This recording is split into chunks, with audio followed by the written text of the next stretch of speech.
नमस्ते। आज हम आपको ऐसे अनसुने 15 रहस्यमय चमत्कार के बारे में बताएंगे। आखिर केदारनाथ धाम में ऐसा क्या है, बिना तेल डाले 6 महीने तक दीपक जलते रहता है? क्यों भैरवनाथ केदारनाथ के द्वारपाल माने जाते हैं? आखिर क्या हुआ जब भीमशिला पर रिसर्च करने पहुंचे वैज्ञानिक? केदारनाथ का शिवलिंग दुनिया के सभी शिवलिंग से अलग क्यों है? आखिर क्या रहस्य छुपा है इस शिवलिंग में? आखिर क्यों 6 महीने बंद रहती है केदारनाथ मंदिर? कैसे प्रकट हुए केदारनाथ शिवलिंग? भैया ही दूज पर केदारनाथ का पट क्यों बंद होता है? इन सब रहस्य के बारे में जानने के लिए आप मेरे साथ जुड़े रहिए। चलिए मैं आज बताती हूँ केदारनाथ के बारे में। धरती पर स्थित एक ऐसा पवित्र स्थल है जिसके दर्शन से सिर्फ नसीब वाले को होता है। यहाँ लाखों लोग का जाने का सपना होता है, लेकिन हर कोई नहीं जा पाता है। यह मंदिर इतना ही पवित्र है जितना ही रहस्यमय भी है। क्या आपको पता है केदारनाथ मंदिर सिर्फ 6 महीने ही खुलता है, बाकी के 6 महीने यह बंद रहता है। जब यह मंदिर बंद किया जाता है तो इसमें दिव्य ज्योति जलाई जाती है, और जब 6 महीने बाद इस मंदिर को वापस खोला जाता है तब होता है चमत्कार। 6 महीने से यह दीपक ज्योत जलती रहती है। 12 ज्योतिर्लिंग में सबसे सर्वश्रेष्ठ शिवलिंग केदारनाथ को कहा जाता है। चलिए इनके बारे में जानते हैं। केदारनाथ का धाम यहाँ पे कैसे पड़ा, इनका नाम कैसे पड़ा केदारनाथ, और ये शिवलिंग कहाँ से प्रकट हुआ, और ये शिवलिंग त्रिकोण क्यों है। चलिए एक एक करके सबके रहस्य के बारे में बात करते हैं। ये जो भीमशिला है, ये भीमशिला नाम कैसे पड़ा और ये कैसे प्रकट हुआ शिवलिंग? 16 जून 2023 साल 2023 में केदारनाथ में आई भीषण बाढ़ ने कई घर तबाह हो गए थे, लेकिन इसके बावजूद केदारनाथ मंदिर को खरोच भी नहीं आए। आखिर ये चमत्कार हुआ कैसे? बाढ़ वाले दिन दो साधु ने देखा मंदिर के ठीक पीछे से खतरनाक बाढ़ के सैलाब के साथ एक बड़ा पत्थर तेज रफ्तार से मंदिर की तरफ आ रहा था, लेकिन वह पत्थर मंदिर से कुछ दूर आकर रुक गया। ऐसा लग रहा था आखिर किसी ने इस रोक कर रखा है। यही नहीं, उस पत्थर ने बाढ़ के पानी को 2 हिस्सों में बांट दिया, और जिससे पानी 2 धाराओं में बट गए। केदारनाथ मंदिर के साइड से पानी निकल गया। कहते हैं वह कोई साधारण पत्थर नहीं था, बल्कि वह भीमशिला पत्थर था। कहा ऐसा जाता है कि पांडव के केदारनाथ मंदिर का निर्माण के बाद बलशाली भीम ने मंदिर को रक्षा करने का वचन दिया था।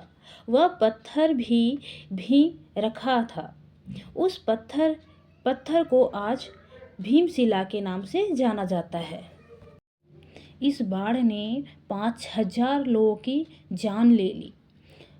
45,000 गांव प्रभावित हुआ इस बाढ़ में, लेकिन मंदिर में एक खरोच भी नहीं आई। मंदिर का बाल भी बाका नहीं हुआ। तो इस मंदिर में जो भी दर्शन के लिए जाता है, जो भी केदारनाथ दर्शन के लिए जाता है, उनके हर मनोकामना पूर्ण होते हैं। वो कभी खाली लौट के नहीं। इस चमत्कार जानने के बाद आप भी एक बार केदारनाथ के दर्शन करना चाहेंगे। चलिए मैं केदारनाथ से जुड़ी कुछ रहस्य के बारे में बताती हूँ, कुछ ऐसी कथा के बारे में जिसके सुनने से सभी मनोकामना पूर्ण होती हैं। महाभारत युद्ध खत्म होने के बाद पांडव अपने हत्या के पाप से मुक्त होना चाहते थे। इसके लिए वो भगवान शिव का आशीर्वाद प्राप्त करना चाहते थे, लेकिन भगवान शिव उन लोग से क्रोधित थे। पांडव भगवान शिव के आशीर्वाद के लिए पहले काशी गए, लेकिन उन्हें वहाँ कोई नहीं मिला। फिर पांडव भगवान शिव की तलाश में हिमालय पर पहुँचे। तब भगवान शिव वहाँ से अंतर्ध्यान होकर केदारनाथ चले गए थे। पांडव ने भी जिक्र ठान रखा था, इसीलिए वो भी भगवान शिव के पीछे पीछे केदारनाथ पहुँच गए। तब भगवान शिव ने बैल का रूप धारण कर लिया। वह अन्य पशुओं के बीच जाकर मिल गए। पांडव ने भगवान शिव को इस रूप में भी पहचान लिया। तब भीम ने अपना आकार बढ़ाया, अपने दोनों पैर को दोनों पहाड़ों पर रखकर फैला दिया। अन्य सभी गाय बैल तो उनके पैरों के नीचे से निकल गए, मगर भगवान शिव यह करने के लिए तैयार नहीं हुए। तब भीम पूरी ताकत से बैल रूपी भगवान शिव को पकड़ने के लिए झपटे, लेकिन भगवान शिव भूमि में अंतर्ध्यान होने लगे। तभी भीम ने उनकी पीठ का त्रिकोण हिस्सा पकड़ उनको रोक लिया। भगवान शिव पांडव के दृढ़ संकल्प को देखकर बहुत खुश हुए और तुरंत पांडव को दर्शन देकर उन्हें उनके पापों से मुक्त कर दिया। तभी से भगवान शिव बैल के पीठ की त्रिकोणीय आकार के रूप में केदारनाथ में पूजे जाते हैं। कहा जाता है कि जब भगवान शिव बैल के रूप में अंतर्ध्यान हुए, तब उनके धड़ से ऊपर वाला हिस्सा काठमांडू में प्रकट हुआ, जहां पर आज पशुपति महादेव का प्रसिद्ध मंदिर स्थित है। इस कथा को सुनने से ही मात्र से सारे पाप नष्ट हो जाते हैं। चलिए केदारनाथ के कुछ और रहस्य के बारे में आपको बताती हूँ। केदारनाथ धाम मंदिर जो है ऐतिहासिक तो है, साथ ही अपने साथ कई रहस्य को समेटे हुए है। ऐसा ही कुछ रोचक रहस्य, कुछ मान्यता है केदारनाथ में स्वर्ग से हवा आती है। केदारनाथ धाम के बारे में आपने अक्सर लोगों को कहते हुए सुना होगा, यहाँ स्वर्ग से हवा आती है। वास्तव में इसके कोई चमत्कार या रहस्य नहीं है, बल्कि ऐसी अनुभूति केदारनाथ धाम की भौगोलिक स्थिति के कारण होती है। केदारनाथ हिमालय की ऊंची चोटी के बीच में बसा हुआ है और इसके आसपास बहुत सी घनी जंगल हैं। भौगोलिक परिस्थितियों के कारण यहाँ चलने वाली हवा बहुत शुद्ध और ऑक्सीजन से भरी होती है, जो यात्री को सुख की अनुभूति देती है। इसीलिए यात्री को महसूस होता है कि केदारनाथ धाम में आने वाली हवा स्वर्ग से आती है। और एक और रहस्य है जिसके बारे में बोला जाता है कि वहाँ पे सिर्फ दर्शन मात्र से हर मनोकामना या वांछित फल मिलते हैं। वो है गौरीकुंड। केदारनाथ धाम के रास्ते में गौरीकुंड नाम का एक तीर्थ स्थल पड़ता है, जो केदारनाथ से 14 किलोमीटर की दूरी पर है।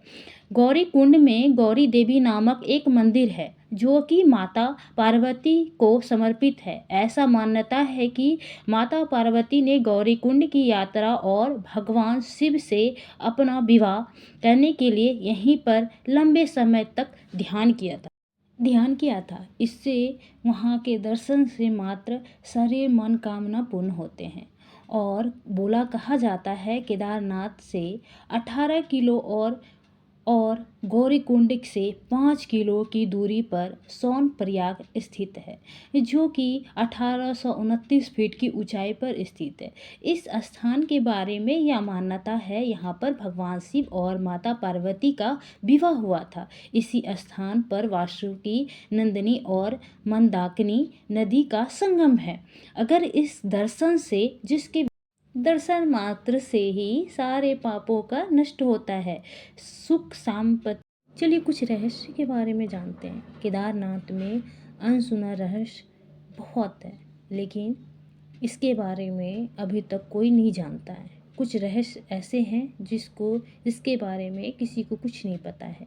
केदारनाथ को 5 केदारों में शामिल किया गया है, क्योंकि यह भगवान शिव के 5 मंदिरों में से एक है। 5 पंच केदार के अन्य मंदिर हैं, जिनके अलग अलग नाम से जाने जाते हैं। ये मंदिर उत्तराखंड के गढ़वाल क्षेत्र में हैं। इस मंदिर को सर्दियों के मौसम में भारी बर्फबारी के